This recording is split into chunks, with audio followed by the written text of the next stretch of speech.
Knowing when to use the Append or Replace function when scanning is often associated with how the pen is used. Append is best when scanning multiple lines or paragraphs.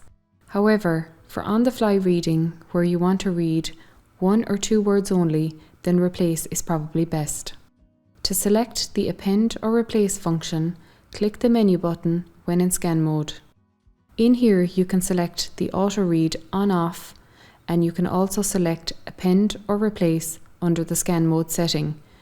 In this instance, the Replace with auto read is on, as the user likes to read just 1 or 2 words in each scan.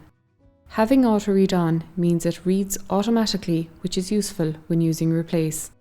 However, auto read can be a little distracting to have on when scanning multiple lines with Append, so it is best off when using that function.